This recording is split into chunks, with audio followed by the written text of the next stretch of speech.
કાજલ બુલેટિનમાં આપનું સ્વાગત છે। હું છું અજીઝ ઝુપેલવાલા। સમાચારમાં વાત કરીએ તો 3 દિવસ અગાઉ વડોદરા શહેરના કારેલીબાગ પોલીસ સ્ટેશનની હદમાં આવેલ કાસમ હાલા કબ્રસ્તાન પાસે વહેલી સવારે થયેલ મર્ડર બાબતે વડોદરા પોલીસ કમિશનર શ્રી અનુપમસિંહ ગેહલોતની સીધી સૂચના હેઠળ તપાસ ચલાવી રહેલ પોલીસને વધુ માહિતી મળતા આજે ડીસીપી ઝોન 4ના મોમાયા મેડમ દ્વારા પત્રકાર પરિષદ યોજી મીડિયાને જણાવ્યું હતું કે મરણ થનાર વ્યક્તિની પત્ની અને પકડાયેલ જીશાન પઠાણ વચ્ચે પ્રેમ પ્રકરણ બહાર આવ્યો હતો। પોલીસે આરોપીની વધુ સઘન તપાસ કરતા પૈસાની લેવડ દેવડ તેમજ અન્ય વિગતો પ્રકાશમાં આવી હતી। પોલીસે આગળની કાર્યવાહી હાથ ધરવામાં આવી હોવાનું જાણવા મળ્યું હતું। કાજલ બુલેટિનથી સાદિક કાજલવાલાની ખાસ રિપોર્ટ। તારીખ 7 ફેબ્રુઆરી 2024 ના રોજ સવારે વહેલી સવારે કાસમવાલા કબ્રસ્તાન પાસે મોહમ્મદ નાજીબ છોટા હુસેન પઠાણની હત્યા કરવામાં આવેલી હતી। તે અનુસંધાને પોલીસે આરોપી ગુલઝાર નબી ઉર્ફે ટુંડો અકબર પઠાણની અટક કરેલી હતી।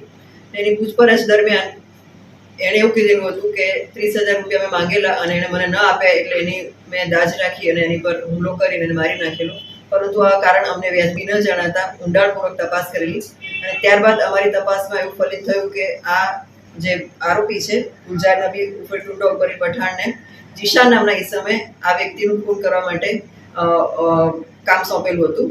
આ માટે એણે અગાઉથી 5,000 રૂપિયા જીપેથી એને ટ્રાન્સફર કરેલા હતા અને બંને જણા સાથે જઈ અને પછી એટીએમમાંથી પણ પૈસા ઉપડેલા હતા। આ આખું કાવતરું પાર પાડવા માટે એ લોકો 2-3 જગ્યાએ અલગ અલગ વખત મળેલા પણ હતા, જે બધા પુરાવા પોલીસ પાસે આવી ગયા છે।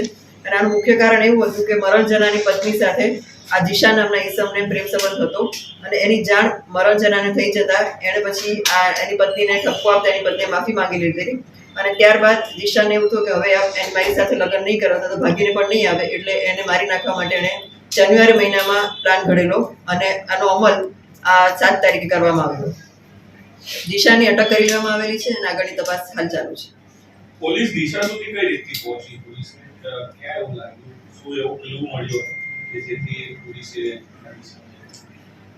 આરોપીને અટક કર્યો ત્યારે એના મોબાઈલ ફોનમાં જીશાનના ઘણા બધા ફોન કોલ્સ હતા અને જીશાન એનો મિત્ર છે એવું પણ ખ્યાલ આવ્યો અને એ સાથે સાથે જીશાન અને આ જે મરણ જનાર છે એને પણ કંઈક સંબંધ છે કે કેમ એ અમે શોધતા હતા અને એ ટાઈમે અમને ખ્યાલ આવી ગયો કે જીશાનને અને મરણ જનારની પત્નીને અગાઉ આવો સંબંધ હતો, જેના કારણે થઈ હોઈ શકે અને ઊંડી તપાસ કરતા આ કારણ અમને જાણવા મળતા એને અટક કરવામાં આવેલો છે।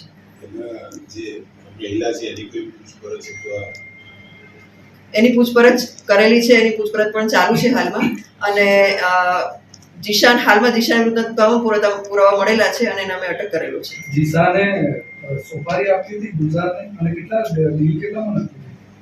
એણે એડવાન્સમાં 5,000 રૂપિયા જીપેથી ટ્રાન્સફર કરેલા હતા, ઉપરાંત 2-3 વખત એટીએમમાં સાથે જઈ અને પૈસા કાઢીને એને આરોપીને પૈસા આપેલા હતા અને એણે એવું પણ કીધેલું હતું કે એને એક નવી રિક્ષા પણ ખરીદી આપશે અને એનું જેટલું દેવું છે દેવું પણ એને માફ કરાવી આપશે। જે આરોપી છે એને ઘણું બધું દેવું થઈ ગયેલું હતું, એટલે એ દેવામાં હતો અને એને પૈસાની પણ જરૂર હતી, એટલે એણે કામ કરવા માટે હા પાડી દીધેલી। આરોપી અને જે મરણ જનાર છે એ હથિયારો અને મરણ જનાર બંને વચ્ચે કોઈ તકરાર કે એવું કંઈ થયું અથવા જૂની અદાવત એવું કંઈ? ખાલી જીશાન જ એકમાત્ર કારણ?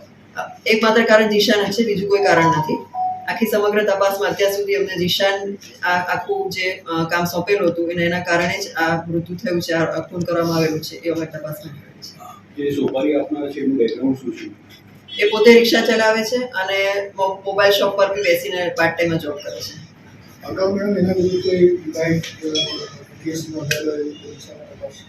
ના, અગાઉ એનો કોઈ ગુનાહિત ઇતિહાસ ધરાવતો નથી, પણ એ આ તમામ આરોપી મરણ જનાર અને બીજો આરોપી જીશાન જે છે બધા એક જ વિસ્તારમાં રહે છે। અત્યારે આ કેસમાં ટોટલ 2 જ આરોપી છે, એના સિવાય કોઈ ખરું? હા, હાલમાં 2 આરોપી છે કેસમાં, બંનેની અટક કરવામાં આવેલી છે। इस वीडियो को लाइक करें, हमारे चैनल को सब्सक्राइब कर बेल आइकन जरूर प्रेस करें